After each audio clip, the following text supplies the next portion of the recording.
Teolocast mandou aqui, salve, salve família. Rodrigo Silva, acompanho seu trabalho há quase 20 anos. Se não me engano... Então não era eu não, que sou mais novo. Se não me engano, em uma entrevista que você deu falando sobre arqueologia bíblica, e ele fala que provavelmente foi aí. Mas quais evidências arqueológicas de que o povo de Israel foi liberto do Egito? Realmente encontraram o lugar no meio do mar? Ah, foi bom ele ter perguntado isso aí. Tem um falso arqueólogo, eu vou até gravar um vídeo, porque agora de novo os vídeos desse cara aparecerem, um tal de Ron Wyatt. Que ele fala que encontrou roda do carro de Faraó debaixo do Mar Vermelho, encontrou a Arca da Aliança lá em Jerusalém, é tudo mentira, sabe? E toda vez que eu dou palestra, o pessoal pergunta sobre isso, encontrou a Arca de Noé também lá na Turquia, e tudo falso, falso. E o cara tinha umas paranoias meio doidas, que Deus falou com ele quando ia revelar a Arca e tudo e tal. E agora alguém me mandou que ele fez de novo um vídeo, ele já morreu, ele era um anestesista de Nashville, Tennessee, e fizeram um vídeo agora bem feitinho e tudo e tal, e já tá com mais de 1 milhão de visualizações. Então, sobre o que esse vídeo é? Esse é sobre o achado da Arca de Moisés, a Arca da Aliança.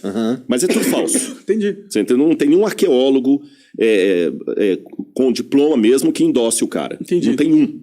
Bom, então, isso aí tudo é falso. Esquece esse negócio de roda de carro. Eu tive no Eiba, no lugar lá. Eu sei que é tudo falso, os lugares que ele fala. Lá em Nueiba tem uma coluna levantada lá que ele fala que foi Salomão que ergueu para marcar o lugar da travessia. Aquela coluna é romana, gente. Não tem nada a ver. Então o cara é todo furado. Entendi. Todo furado. Mas quais são os indícios de que Israel saiu do Egito? Em primeiro lugar, lembra aquilo que eu falei. A história passada é uma história fragmentária. Eu até dei um exemplo aqui. Como se fosse um quebra-cabeças de 10 mil peças. Faltou no monte, faltou na maioria. Então, assim, não é só história, arqueologia bíblica, não. Isso vale para a arqueologia da Grécia, arqueologia de Roma. A biblioteca de Roma se incendiou nos anos 60, não 1960, na época de Nero.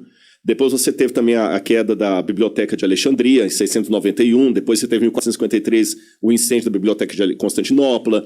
Muita coisa se perdeu. Então a gente tem um monte de fragmento que a gente completa com coisas que fazem sentido. Fazem sentido. E bingo, é isso aí, Igor. Então algumas coisas que fazem sentido. Em primeiro lugar, eu desloco o êxodo da época de Ramsés e coloco na época de Tutmosis, na 18ª dinastia. Eu sei que o desenho da Disney... aliás, foi até uma crítica que eu fiz na Record lá, e eles aceitaram que na novela Os 10 Mandamentos o faraó era o Ramsés. Eu falei, tá errado. Cronologicamente falando, o faraó tem que ser alguém da 18ª dinastia. Então é lá que eu tenho que buscar as evidências do êxodo. E quando eu vou na 18ª dinastia, eu encontro um monte de coisa. Em primeiro lugar, você tem uma rainha, filha do faraó, chamada Hatshepsut. E nessa época que ela estava ali, o pai dela era Tutmosis II. Tá bom? Tutmosis II. Eles tinham muitos escravos asiáticos, porque os egípcios tinham expulsado do país os Ixos, que eram semitas, e os outros semitas que ficaram, eles escravizaram. Então nós temos muitas coisas da parede lá, deles punindo os egípcios, os asiáticos, que podem ser os hebreus. E a Hatshepsut, quando ela queria ter um filho dela no poder, no trono, mas ela nunca teve. Então tudo indica que ela adotou uma criança. E a Hatshepsut, ela até se proclamou faraó para não deixar que o filho do marido com a amante assumisse o poder. Quando esse filho do marido assumiu o poder, que para mim é o Tutmosis III e é o faraó do Êxodo, ele assume, a primeira coisa que ele faz é escravizar os asiáticos. Você tem paredes lá mostrando assim, façam mais tijolos, igual a Bíblia apresenta e tudo mais. Aí foi que quando você vai na tumba dele, você descobre algumas coisas curiosas. Daqui a pouco eu vou lembrar o ano que a tumba foi descoberta. Ela tem na parede o Amduat, que é a oração que o egípcio faz para as passagens da alma no mundo dos mortos, no barco solar, até Osíris e voltar. Na 12ª oração da Amduat, tem uma oração de Tutmosis assim, que aqueles que morreram com ele na grande inundação e não tiveram oportunidade de ser mumificados, que tenham o seu corpo preservado. Porque eles morreram na grande inundação por seguirem a sua carne. Estranho, né? Não tem inundação no Egito, não chove. Não chove, só chove lá em Alexandria, mas aqui embaixo não chove. Que inundação é essa? Uma inundação que matou o exército de Faraó, e está registrado isso lá. Outra coisa curiosa é que quando descobriram Loré, que descobriu a tumba dele, quando abriram, o sujeito que está mumificado ali não pode ser o Tutmoses, porque ele morreu com 60 e poucos anos, e o sujeito que está ali tem 20 e poucos anos. Alguém foi colocado no sarcófago no lugar dele. Entendi. Dá a entender que a múmia dele morreu, talvez, naquela afogamento que tem ali. Uau! Não pode ser o Êxodo? Aí você tem o papiro de Pulver. O papiro de Pulver, esse livrinho meu, Escavão da Verdade, eu vou mostrar para vocês, eu fiz uma tradução do papiro de Pulver. O papiro de Pulver, que hoje está na biblioteca de Leiden, na Holanda, ele traz uma coisa muito interessante que parecem ser as pragas do Egito. O papiro de Pulver, ele conta aqui, inclusive isso aqui é a parte do Tutmoses, do cara batendo nos escravos que eu falei, e o papiro de Pulver, eu vou ler para vocês aqui, olha, um pedacinho das pragas. Deixa eu ver aqui. Bom, eu vou mostrar a foto aqui e vou citar o papiro de Pulver para vocês. Tá. Ele fala assim, Deus Horus, por que as tragédias se abateram sobre o Egito? Por que o Nilo virou sangue? Por que o Nilo virou sangue? Por que as trevas estão em todas as partes? Por que os animais estão morrendo no campo sem que ninguém os recolha? Isso está no papiro. Está no papiro. Por que os filhos dos nobres estão morrendo de causa inesperada?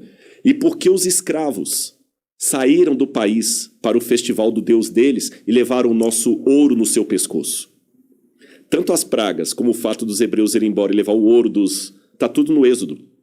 Estou dando apenas 2 pinceladas aqui. Faz sentido. Ele chegou, começou a escravizar os caras ficaram putos, entraram em guerra, mataram todo mundo. Mas o papiro de Pulver não é Bíblia. Ele está na Bíblia? Não, o papiro de Pulver não é Bíblia. Não é Bíblia? Não é Bíblia. É um documento egípcio. Pode crer. E você está entendendo? Então eu estou pegando a história da Bíblia contada por um documento fora da Bíblia. Os painéis ali de Tutmoses III. Até o nome de Moisés faz sentido nisso, porque na 18ª dinastia, eles tinham muito costume de pegar a palavra Mes ou Mose, em egípcio, significa nascido de. E eles acoplavam o nome nascido de ao nome de uma divindade. Então você tinha, por exemplo, Mose, nascido do deus o deus da lua. Tutmoses, nascido do deus Tot, o deus escriba. E o nome do hebreu, Moses, Moshe em hebraico. Nascido de. De quem? Parece que quando ele entregou para o deus hebreu, ele tirou a divindade egípcia. Então até o nome dele é um nome egípcio. O livro do Êxodo tem várias palavras que vêm do egípcio. Não são palavras hebraicas. A palavra para papiro é egípcia, a palavra para Nilo é egípcia. Tem um monte de palavra egípcia.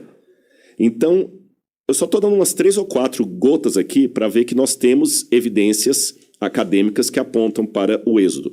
Aí, o que é o Êxodo exatamente? A forma é quando os hebreus saíram do Egito, exatamente. Entendi. Que na verdade a palavra Êxodo vem do grego, porque a Bíblia foi traduzida para o grego no 4º século a.C. Então, Exodos, Rodós é caminho, rodoviária, roda, rodovia. Saído de. Rodós, Exodus, caminho afora. Aí acabaram dando nomes gregos para os livros da Bíblia, por isso que veio o nome Êxodo. Agora aqui eu quero...